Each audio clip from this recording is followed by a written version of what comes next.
This is Jarrod Horak for the RunawayHorse.com, and we're back with our second video this week for stakes races. We just looked at the Silver Bullet Day Stakes. That's a Kentucky Oaks 2021 points race. Now we're going to look at the LeComte Stakes. That's a Kentucky Derby points race. 10 points to the winner, 4 for second, 2 for third, and 1 for fourth. But before we do that, if you've been watching these Derby videos, you know our special Hot Prospects section, where we're going to talk about horses that are on the Derby trail, that are up-and-coming sorts.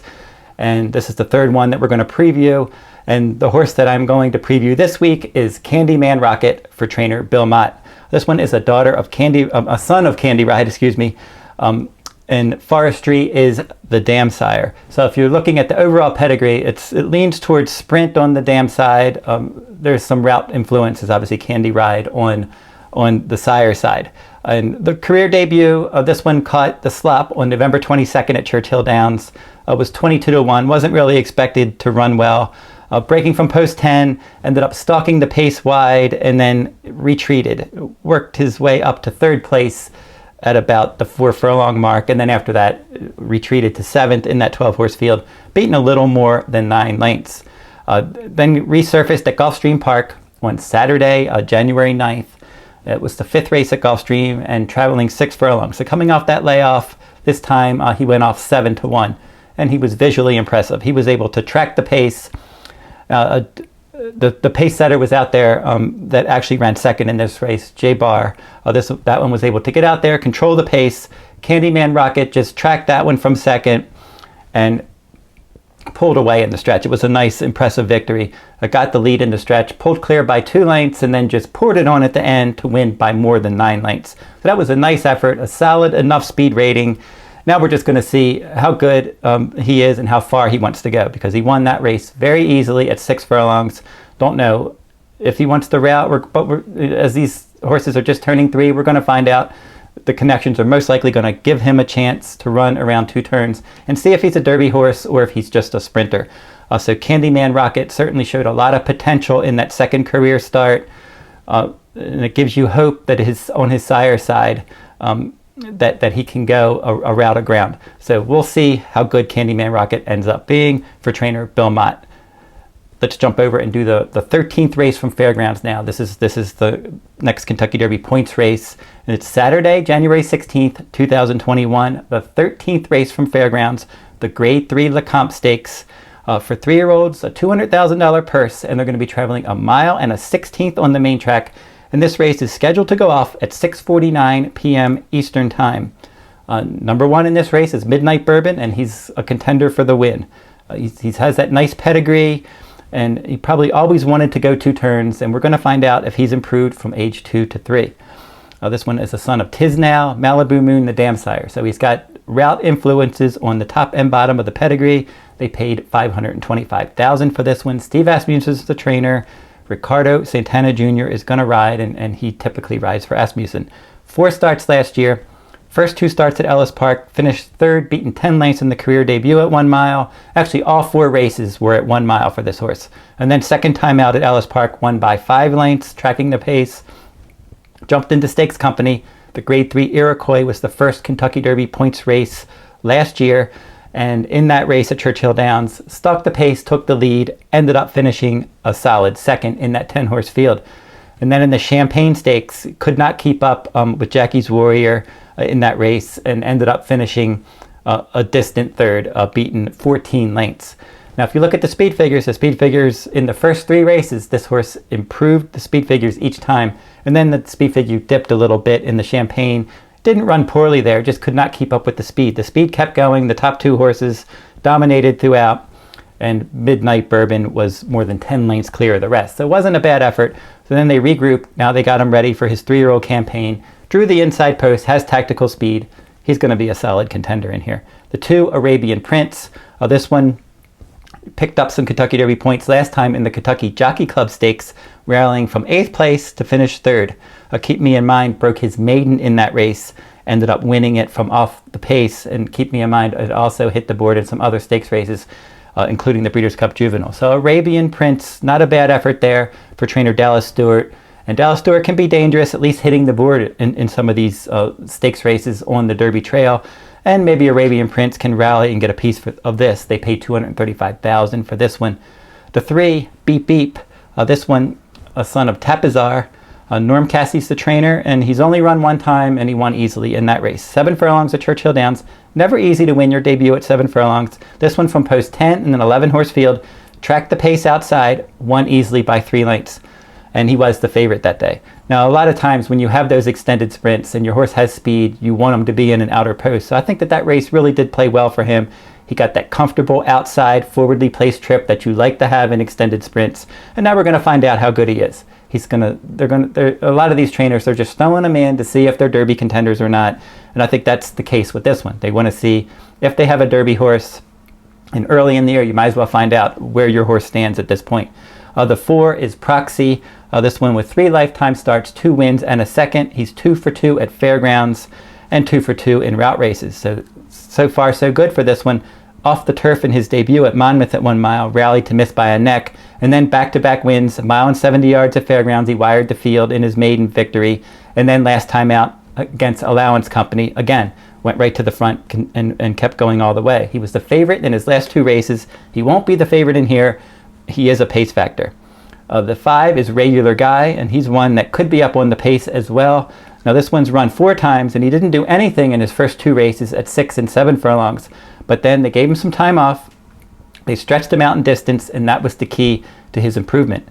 1 mile at Churchill Downs in November, he finished second, tracking the pace, and then he came back a mile in a 16th at Fairgrounds, stalked the pace, won by a half length. So he certainly has improved with distance. And then looking at his pedigree too, Bernardini, Unbridled Song on the dam side, you figured he would probably get better with added ground. But his speed figure did drop in his maiden win last time. So we're going to have to see how he does. He's going to have to run faster. The next one, number 6, is Game Day Play. This one has run 4 times and he's won 2 races. One of the wins, Lone Star in his maiden win, 5.5 furlongs, and then a couple stakes races at Remington Park. The Kip DeVille Stakes, he was 5th in a 7-horse field, and then in the Clever Trevor Stakes, he rallied from 7th place in that 7-horse field to get up by a head. So now he's going to try 2 turns in much better company, and his speed figures are light. Number 7, Santa Cruiser. This one for trainer Keith DeZarmo, 3 lifetime starts, and the speed figures improved each time. He's a little bit interesting in this race. He rallied from 7th to finish 3rd in the debut at 6 furlongs. The winner was Essential Quality. Essential Quality, most likely your 2-year-old champion. He won the Grade 1 Breeders' Futurity and Grade 1 Breeders' Cup Juvenile. This one not embarrassed in that race, finishing 3rd in that one. And then in his second start, he went from 6 furlongs to 7 furlongs, stalked the pace, finished 2nd. Swill won that one for trainer Brad Cox. Swill has been a disappointment since jumping into the stakes company, but Santa Cruiser then stretched out to a mile in his 3rd start, and he showed improved early speed, battled on the pace, he dueled, he put away the others, and he was able to win by a length and a half. And Regular Guy was the one that he beat there, and I just mentioned that Regular Guy came back and broke his maiden at Fairgrounds on December 19th. So he was flattered when the runner-up came back and scored last time. So I like the improving speed figure pattern. There's no reason why he can't get 2 turns. He's versatile. Keith DeSarmo, kind of like Dallas Stewart, can be dangerous with some price horses on the Derby trail, and this one's not completely out of this. Red and Wild is the next one, number 8. He's got a lot of experience. He's run 6 times with 2 wins, a second, and 2/3. And he has been stretching out, and he's been able to handle some added ground. He broke his maiden at 5.5 furlongs, and then he was 2nd in the Clever Trevor Stakes at 7 furlongs, and then they stretched him out to a mile against Optional Claiming Company, and he won that one, and then a mile in the Springboard Mile, a Kentucky Derby points race last time. He rallied from 7th to finish 3rd, but he was beaten 9 lengths, and his speed figures are slowly improving, but they're going to have to really jump up again if he expects to beat a quality field like this with a lot of promise. Now, number 9, Manor House for trainer Michael Stidham. He did nothing wrong in his Laurel debut, that's for sure. He was 4-1, 9-horse field, got out there, set the pace in that 1-mile race. And 1-mile races at Laurel are around 1 turn. And this one just got out there and just kept widening. He was in front by a length, then a length and a half, then 6, then 8, then 12. So he just easily won that one. His pace figures were nice and solid, but his late pace figure was pretty low. So that gives me pause that going 2 turns against Stakes Company, he's going to have to run much better. Now, obviously, based on winning by 12, that was super, but he's going to have to run much faster against better horses, and we'll see how he ends up doing. Number 10, Mandaloun. Now, if you look at my Kentucky Derby, go over to the runawayhorse.com and go over to my Kentucky Derby 2021 page. You can read my Kentucky Derby blogs. And number 11, Mandaloun, or number 10, Mandaloun in this race. He is part of my exceptional 11 Derby contenders. So I've always liked Mandaloun. So he's one that he's 2 for 2 lifetime. He won at 6 furlongs and 7 furlongs in those races. He rallied from 8th in the debut and won nicely, and then he rallied from 4th second time out. So he's now going to stretch out in distance. I like that his speed figure went up in his second career start. His late pace rating went up. Excellent pedigree, into mischief, empire maker on the dam side. This one is trained by Brad Cox. Florent Giroux is going to ride, and he is a solid threat in this race. Finally, number 11, Dynamite. This one is also trained by Keith Desarmo. He has another runner in this race that I mentioned earlier, and this one has a lot of experience with 7 starts, 2 wins, 3 second place finishes. He's 1 for 1 at Fairgrounds.